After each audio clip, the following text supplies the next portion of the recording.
दोस्तों, आज मैं आपसे एक सवाल पूछना चाहता हूं। क्या इस दुनिया में हमारे लिए ज्यादा बोलना अच्छी बात है? कहीं ना कहीं ज्यादातर लोग इसी वजह से ज्यादा बोलते हैं क्योंकि वह दूसरों के सामने अपने आप को अच्छा दिखाना चाहते हैं, दूसरों के सामने खुद को साबित करना चाहते हैं। तो इस सवाल का जवाब हम एक कहानी के माध्यम से समझेंगे। एक समय की बात है जब एक आश्रम में बौद्ध गुरु और उनके शिष्य रहते थे। उन सभी बच्चों में एक बच्चा थोड़ा अलग था। आश्रम के सभी बच्चे जब दूसरे कामों में लगे होते थे तो वह बच्चा एक कोने में बैठकर चुपचाप अपने आप में खोया रहता था। वह अक्सर किसी से ज्यादा बात नहीं करता था। आश्रम की सभी जिम्मेदारियां पूरी करने के बाद जब सभी बच्चे पूरे दिन की घटनाओं के बारे में बातें करने लगते हैं, तब वो शांत रहने वाला बच्चा एक बरगद के पेड़ के नीचे बैठकर ध्यान करने लगता। सभी बच्चों को देखकर आश्चर्य होता था क्योंकि उसका कोई दोस्त नहीं था। वह अक्सर आश्रम में अकेला ही घूमता रहता था। यह देखकर उसके गुरु को बड़ी खुशी होती थी। उसे लगता था कि कोई तो है आश्रम में जो मौन यानी कि चुप रहने की ताकत को समझना है, उसके महत्व को समझता है। आश्रम के बारे में जब भी कोई जरूरी निर्णय लेना होता था तो उसकी राय जरूर लिया करते थे। लेकिन यही बात गुरुजी के एक दूसरे शिष्य को बड़ी खटकती थी क्योंकि वह गुरुजी का प्रिय शिष्य बनना चाहता था। इसीलिए वह गुरुजी के सामने दूसरे बच्चों के कामों में कुछ ना कुछ कमियां निकालता रहता था, जिसकी वजह से गुरुजी उसे महान समझने लग जाए। अक्सर वो अपनी जिम्मेदारियां पूरी तरह से निभाने का दिखावा भी करता था, चाहे उससे कोई सलाह भी मांगे, लेकिन फिर भी वो उन्हें अपनी सलाह देता रहता था। वह बहुत ही बातूनी शिष्य था और आश्रम के दूसरे सभी बच्चों में बहुत प्रसिद्ध भी था क्योंकि वह सबसे हंसी मजाक करता रहता था, उनसे दिन भर बातें करता रहता था। इसीलिए उसकी सबसे दोस्ती हो गई थी। लेकिन जब आश्रम के गुरु उसकी राय न लेकर दूसरे बच्चे की राय लेते थे तो ये बात उसे बड़ी खटकती थी। उसे यह लगता था कि वह उस दूसरे बच्चे से ज्यादा बुद्धिमान है। लेकिन गुरुजी फिर भी उस कम बोलने वाले शिष्य की तरफदारी करते हैं। ऐसा नहीं था कि गुरुजी को बातूनी शिष्य के स्वभाव के बारे में पता नहीं था, लेकिन गुरुजी उसे अपने तरीके से सीख देना चाहते थे ताकि उसकी ज्यादा बोलने की आदत, दिखावा करने की आदत, दूसरों में कमियां निकालने की आदत हमेशा हमेशा के लिए खत्म हो जाए और वह मौन रहकर ध्यान की गहराइयों को समझे। असल में हर सच्चे गुरु की यही इच्छा होती है। वो किसी न किसी तरीके से उस बातूनी शिष्य को यह एहसास कराना चाहते थे कि चुप रहने से ही वह असीम सत्य को जान सकता है। उस विराट का एहसास चुप होकर ही किया जा सकता है। एक दिन गुरुजी को एक तरीका सूझा। उन्होंने आश्रम के सभी बच्चों को अपने पास बुलाया और कहा कि मैं तुम सभी को दो दो हिस्सों में बांटकर अलग अलग गांवों में भिक्षा मांगने के फिर भेज रहा, और जो भी दो बच्चे सबसे ज्यादा भिक्षा मांग कर लाएंगे उन दोनों को आश्रम की सभी जिम्मेदारियां निभाने का मौका दिया जाएगा।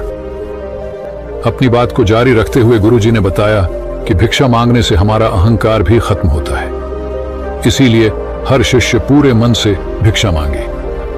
कोई भी इस काम को सिर्फ दिखावा करने के लिए न करे, वरना वह अपने जीवन का बहुत बड़ा ज्ञान पाने का मौका खो देगा। आश्रम के गुरुजी ने जानबूझकर बातूनी शिष्य और चुप रहने वाले शिष्य की जोड़ी बना दिया। बातूनी शिष्य के मन में सिर्फ एक ही बात चल रही थी कि इस बार उसे मौका मिला है और इस बार वह गुरुजी को दिखा देगा कि वह चुप रहने वाले शिष्य से कितना ज्यादा बेहतर है। दोनों शिष्यों ने आपस में अपनी सहमति से निर्णय लिया कि दोनों गांव के अलग अलग जगह से भिक्षा मांगना शुरू करेंगे ताकि भिक्षा मांगने का काम जल्दी खत्म किया जा सके। चुप रहने वाला शिष्य हर द्वार पर जाकर अपने हाथ जोड़कर अपना भिक्षा का पात्र उनके सामने कर देता। उसके चेहरे पर एक सादगी और उसकी आंखों में एक एकांत होता था, जिससे भिक्षा देने वाले उसे भिक्षा देकर अपने आप संतुष्ट समझते थे।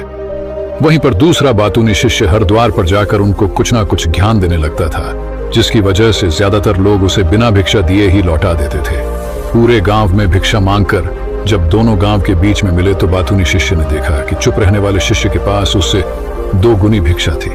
यह देखकर उसे मन ही मन में बहुत ठेस पहुंचा। लेकिन जब वह दोनों भिक्षा का सामान लेकर आश्रम की तरफ जा रहे थे, तब बातूनी शिष्य को एक चालाकी सूझी। उसने चुप रहने वाले शिष्य से कहा कि हमें अपनी भिक्षा एक ही थैले में डाल लेना चाहिए। गुरुजी ने हम दोनों को एक साथ भिक्षा लाने के लिए कहा था। चुप रहने वाले शिष्य ने बिना कुछ बोले अपनी सारी भिक्षा उसके थैले में डाल दी। बातूनी शिष्य मन ही मन में बहुत खुश हो रहा था कि अब गुरु को यह पता नहीं चलेगा कि ज्यादा भिक्षा हम में से किसने मांगी है। उसे लग रहा था कि गुरुजी मुझे इससे ज्यादा बेहतर समझेंगे। इसीलिए उसने यह तरकीब लगाया। सभी शिष्यों के आने के बाद संध्या के समय जब सभी की भिक्षा तो ली गई, तो इन दोनों शिशु की भिक्षा सबसे ज्यादा निकली। गुरुजी ने इन दोनों का अभिवादन करते हुए आश्रम के सभी बच्चों के सामने उनकी पीठ थपथपाते हुए उन्हें मुबारकबाद दी और कहा कि मैं आश्रम का कार्यभार तुम दोनों को नहीं सौंप सकता है। इससे आपसी मतभेद होने का खतरा है। इसीलिए तुम दोनों में से जो ज्यादा भिक्षा लेकर आया है, आश्रम की जिम्मेदारी उसे ही सौंपी जाएगी। जब उन्होंने दोनों शिष्यों से पूछा कि तुम में से ज्यादा भिक्षा मांगकर लाया था, तो बातूनी शिष्य ने कहा कि गुरुजी, मैं इससे दुगनी भिक्षा मांगकर लाया था, लेकिन मुझसे गलती हो गई कि मैंने वह दोनों भिक्षा एक ही थैले में डाल ली। मुझे नहीं पता था कि आप ऐसा निर्णय लेने वाले हैं, वरना तो मैं अपनी भिक्षा का थैला अलग ही रखता। इस पर गुरु ने चुप रहने वाले शिष्य से पूछा कि क्या तुम इसकी बात से सहमत हो? क्या तुम इससे कम भिक्षा लेकर आए थे? यह सुनकर चुप रहने वाले शिष्य ने कहा कि गुरुजी, मेरे पास ऐसा कोई भी साधन नहीं है जिससे मैं यह साबित कर पाऊं कि मैं इससे ज्यादा भिक्षा लेकर आया था। असल में ये उल्टा बोल रहा है, दुगनी भिक्षा में लेकर आया था, ये मुझसे आधी भिक्षा लेकर आया था, और इसीलिए ही मुझसे भिक्षा एक थैले में डालने की बात कहा था। आश्रम से कुछ दूरी पर एक पहाड़ी थी जिसके पीछे सूरज अभी अभी संध्या के समय ढल रहा था। गुरुजी को तो पता था कि सच कौन बोल रहा है, लेकिन बाकी बच्चों के सामने सच साबित करने के लिए उन्होंने उन दोनों से एक सवाल पूछा कि पीछे पहाड़ी पर तुम्हें क्या दिखाई दे रहा है? यह सुनकर वह चालाक शिष्य झट से बोल पड़ा कि गुरुजी, पहाड़ी के पीछे सूरज अपना रंग बिखेर रहा है, आसमान में लालिमा छाई हुई है, यह बहुत ही सुंदर दृश्य है। वह तो और भी बहुत कुछ कहना चाहता था, लेकिन गुरुजी ने उसे चुप करते हुए दूसरे शिष्य से जवाब जानने के लिए प्रयास किया। जब उसकी तरफ देखा तो उसकी आंखों में आंसू भरे हुए थे। श्रद्धा, भक्ति और प्रेम से उसकी आंखें भर आई थी। गुरुजी को उससे पूछने की जरूरत ही नहीं पड़ी।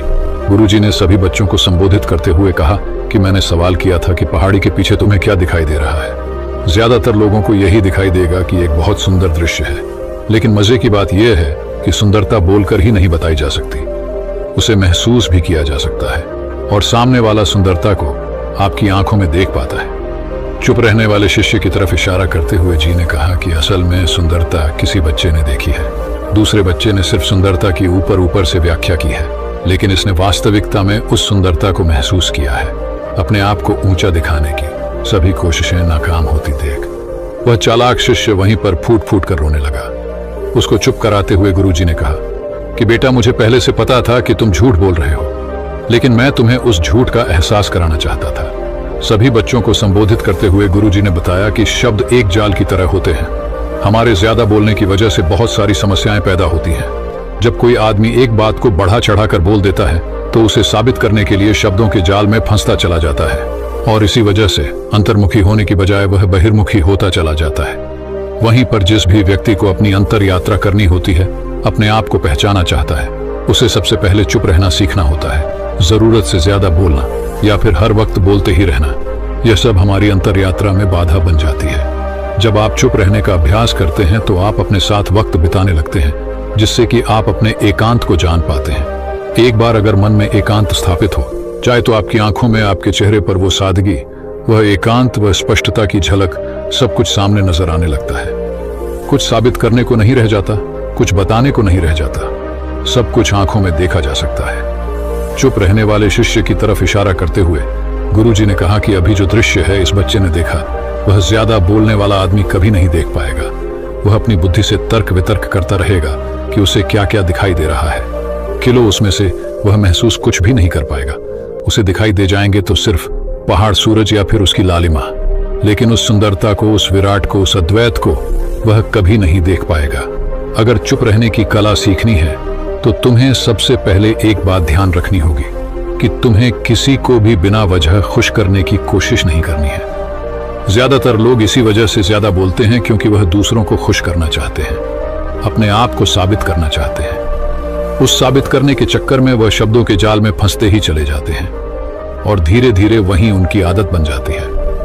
अगर कोई व्यक्ति दूसरों को खुश करना चाहता है तो वह कितने लोगों को खुश कर पाएगा, उसकी यह भूख बढ़ती ही जाएगी और वही संसार में सभी को कभी भी खुश नहीं कर पाएगा। इसलिए यह समझने की बात होती है कि बहिर्मुखी होने की बजाय हम अंतर्मुखी होकर अपने आप को समझ सकते हैं। अपनी बातों को खत्म करते हुए गुरुजी ने अपना आखिरी संदेश दिया। उन्होंने बताया कि अगर कोई व्यक्ति ज्यादा समय तक चुप नहीं रह सकता तो उसे थोड़े समय के लिए अभ्यास करना चाहिए। निश्चित संकल्प लेकर किसी वृद्ध की तरह दिन में कुछ समय या फिर हफ्ते में कुछ समय या फिर एक दिन चुप रहने का अभ्यास जरूर किया जाना चाहिए। इससे हमारी चुप रहने की आदत धीरे धीरे खुद ब खुद बढ़ने लगती है, क्योंकि एक बार जब हम चुप रहने लगते हैं तो हमें चुप रहने का आनंद पता चल जाता है। उसके बाद हमें कोशिश नहीं करनी पड़ती, बल्कि हमारा मन आनंद की तरफ अपने आप बढ़ता चला जाता है। चुप रहने की कला सीखने के बाद आपकी बुद्धिमानी और आपकी स्पष्टता दोनों में बहुत ज्यादा फायदा होगा। वास्तविकता में जिसे दर्शन कहते हैं वह मौन रहकर ही किया जा सकता है। इसके बाद सभी बच्चों ने कुछ समय चुप रहने का संकल्प लिया और सभी बच्चे रात्रि का भोजन करने के लिए एक साथ भोजन कक्ष में पहुंच गए। तो दोस्तों, मेरा मोटिव यही समझाने का था कि कैसे हम हर चीज को सिर्फ देखते हैं, लेकिन अगर उसे महसूस करना सीख गए तो जिंदगी जीने में बहुत मजा आएगा। तो बस अगर आपको कुछ भी सीखने को मिला हो तो वीडियो को लाइक कर दीजिए और चैनल को सब्सक्राइब कर दीजिए। दोस्तों,